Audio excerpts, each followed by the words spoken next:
Like when I was writing the 5th book, The Player's Handbook, a lot of people wanted, like, people kept asking me, like, Rollo, what's the best book to learn game? I'm like, you don't learn game from a book, man. Yeah, man. And so you have to be out there and immerse yourself. So if you want to learn how to speak Spanish, go like live in a Spanish country, and you will learn to speak Spanish at some point, out of necessity, right? Because you're in this immersion situation right there. But the thing is, I think back in the mid 2000s when this stuff was coming out, like, I think a lot of people still look at like PUA as like, Mystery with his black fingernail polish and feather boa and everything. It's ridiculous. Yeah. But you're talking about an archetype or like a guy like Mystery that's like almost 20 years ago. Yeah.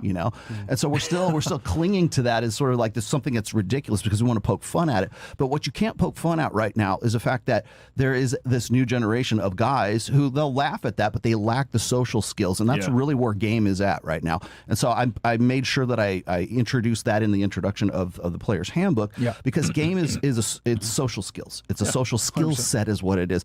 So it's not even just about so much like talking, I mean, obviously guys want to talk to women and be good conversationalists, but as you were saying before, it teaches you other skills so you can get a job. So you can like talk to, a police officer, so you can talk to your family, whatever it is, just so that you have those social skills. And I think that one of the things that's happened really for the, the Generation Z, the Zoomers, right? Yeah. Is that because they've been acculturated and brought up behind a screen, they don't have that immersion anymore, so that they're learning those social skills that you would necessarily pick up from previous generations. So when he's talking about like how people think that it's ridiculous to talk about like neg hits or like amuse mastery or some of these old school principles, that was one of the motivations, the incentives for me to write the 5th book, because I wanted to let people know that there's a lot of psychology that's behind all of this. That seems like, oh, it's ridiculous. Well, that would never work on me. No, it would work on you, and here's why it would work on you, because there's psychological principles that are behind that. You just don't have those skills. So like when you were talking about how you guys have been on these shows and you're better speakers, you're better able to interact publicly. I'm a better speaker, a better public speaker today than I was when I was working with Pat Campbell back in 2018. Yeah. And he was my mentor, right? So I learned a lot along the way. Yeah, rest in peace. I learned a lot from him. And so like I knew all the red pill stuff. I had it all down, how to deliver it and how to be a good conversation, how to tell stories about it. Because storytelling is a human need. Like we need to hear stories from people.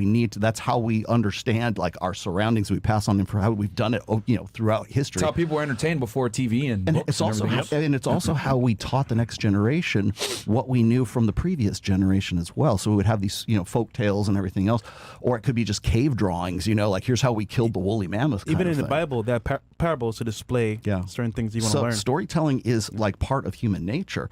And if you are unable to do that, or if you're unable to be entertaining, but if you're unable to at least be a good conversationalist, because that's really all social skills you rely on, is really being able to tell stories really well and to tell them accurately, quickly, concisely.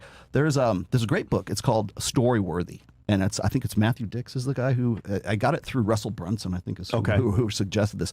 I didn't know this, but there's actually storytelling competitions. Like it's almost like, cowboy poetry, but it's like storytelling jams. Okay. And you have between 8 and 12 minutes to tell a story. And then the audience judges you, and then they have like a panel of like 6 judges who will say who's the best storyteller. Wow. And it's and there's a process to it. There's like, it's layered on, like here's what usually works. It's got to be funny, but if it's funny, it's got to be sad. And if it's sad, then it's got to be funny kind of thing. So there's this ups and downs that go along with it. There's almost a science to telling a good story. Yeah. And doesn't necessarily have to be about you personally. It could be about giving a sales dissertation or something like that, but you just have to be able to deliver information in an entertaining way that sticks with people, and it's usually through storytelling. Yeah. Mm-hmm. And not only that, but like people, and I find it so amazing how like, women will sit there and be like, oh, you have to read a book on this, or you had to take a class on this. You had to educate yourself. And it's interesting because, you don't just get it. I say a million times, right? Privilege is invisible to those that have it. And the thing is that women don't understand that they have a social gift where they're able to assess value immediately off of the way someone speaks, conveys themselves, etc. Men have to earn that skill set. Yes. Women are born with it. But what I will say is this. Just because women are more socially calibrated than men doesn't necessarily mean that they're good conversationalists. Yeah. I want to make that very clear, absolutely too. There's a lot of out there that are absolutely stupid and cannot necessarily hold a conversation. But what I will say is this. They're very good at assessing your conversational skills. I want to make that very clear to everybody. I'm not saying, right, that girls are good conversationalists. A lot of them aren't. A lot of them are fucking and they don't have the prerequisite knowledge, etc., to actually be able to hold a good conversation. However, they're very good at assessing your conversational skills and how you can hold their attention, etc. And be honest with y'all, if you're good at, you'll start to notice this because women are very like-minded.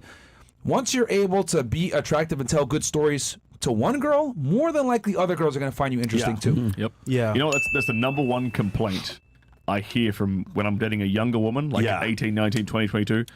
The first thing, if I ask them, what's it like dating guys in Miami? What's it like dating guys in Marbella? What's it like dating guys in London? What's it like dating guys your age? The number one complaint is they can't hold a conversation.